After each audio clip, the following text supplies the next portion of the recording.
ಸಿಕ್ಕಾಪಟ್ಟೆ ಚೆನ್ನಾಗಿದೆ, ಮಗು ಒಂದಾಗಿಲ್ಲ. ಸೊ ಅದಕ್ಕೆ ಒಂದು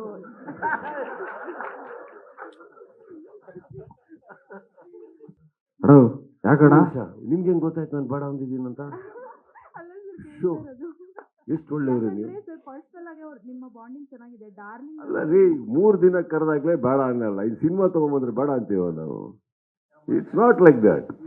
ಇನ್ನೊಂದು ಏನಿಲ್ಲ, ಅವ್ರು ತಂದಿಡಕ್ಕಾಗಲ್ಲ ಪಾಪ. ಇನ್ನೋಸೆಂಟ್ ಆಗಿ ಕ್ವಶನ್ ಕೇಳಿದಾರೆ. ಇನ್ನೊಬ್ರು ಇವರೇ ಕೇಳಿದ್ರು. ಈಗ ಅವ್ರು ಒಂದು ಸಿನಿಮಾಗೆ ಹೋದ್ರೆ 3 ವರ್ಷ ಅಲ್ಲಿ ಸ್ಟಕ್ ಆಗಿದ್ರು.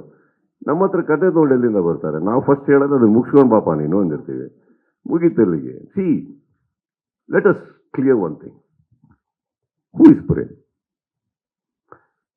ಹೆಸರಿಲ್ದಿರೋ ನಿರ್ದೇಶಕರ, ಅಮೆಚರ, ಅಥವಾ ಏನು ಗೊತ್ತಿಲ್ಲದೆ ಸಿನಿಮಾ ಮಾಡ್ತಾ ಇರೋರ? ಕನ್ನಡ ಚಿತ್ರರಂಗಕ್ಕೆ ಸಾಕಷ್ಟು ಬಿಸ್ನೆಸ್ ಕಾಂಟ್ರಿಬ್ಯೂಷನ್ ಕೊಟ್ಟಿರೋಂಥ ಒಬ್ಬ ನಿರ್ದೇಶಕರ ಬಗ್ಗೆ ನಾವು ಮಾತಾಡ್ಬೇಕಾದ್ರೆ ಈ ಥರ ಪ್ರಶ್ನೆಗಳು ಬರಲೇಬಾರ್ದು. ಅವ್ರಿಗೆ ಬೇಡ ಅಂದ ಇಟ್ ಇಸ್ ವೆರಿ, ನೀವು ಬೇಕು ಅಂತ ಮಾಡಿದಿರಿ ಅಂತ ನಾನು ಹೇಳ್ತೇನಮ್ಮ. It is not respect at all.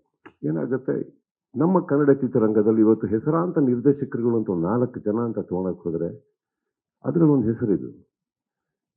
Correct. And today ಈ ವೇದಿಕೆಯಲ್ಲಿ ನಾವು ಸೇರಿರೋದೇ ಇವರಿಗೋಸ್ಕರ ಅಂದಮೇಲೆ ಅವ್ರ ಕತೆ ತೊಗೊಂಡು ಬಂದ್ರೆ ಬರಲ್ಲ. ಆ್ಯಂಡ್ ಇನ್ನೊಂದು, ನಾನು ನನ್ನ ಮೇಲೆ ತುಂಬ ರೆಸ್ಪೆಕ್ಟ್ ಮಾಡ್ಕೋತೀನಿ. I respect my self beyond anything. So ಯಾರೋ ಕತೆ ಬಂದ್ಬಿಟ್ರು ಅಂತ ತಕ್ಷಣ ಹೋಗೋರು ನಾವಲ್ಲ. ಡೇಟ್ ಬೇಕು ಅಂತ ತಕ್ಷಣ ಕೊಡೋರು ನಾವಲ್ಲ. There is a process, there is a procedure. ಒಂದು ಕತೆ ಹೇಳಿ, ಕತೆ ಇಷ್ಟ ಆಗಲಿ. ಈಗ ಪ್ರೇಮ್ ಆಗಿರೋದ್ರಿಂದ ನಮ್ಮ ಸಲಿಗೆ ಎಲ್ಲಿ ಬರುತ್ತೆ ಅಂದರೆ, ಪ್ರೇಮ್ ಈ ಕತೆ ಬೇಡ, ಇನ್ನೊಂದು ಮಾಡೋಣ.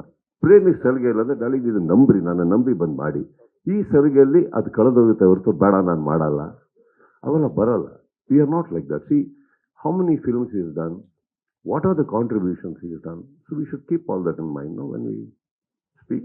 ಅಂದ್ರೆ ಪರ್ಸನಲಿ ನಿಮ್ಮ ಬಾಂಡಿಂಗ್ ಕೂಡ ಚೆನ್ನಾಗಿದೆ, ಸಿಕ್ಕಾಪಟ್ಟೆ ಚೆನ್ನಾಗಿದೆ, ಮಗು ಒಂದಾಗಿಲ್ಲ. ಸೊ ಅದಕ್ಕೆ ಒಂದು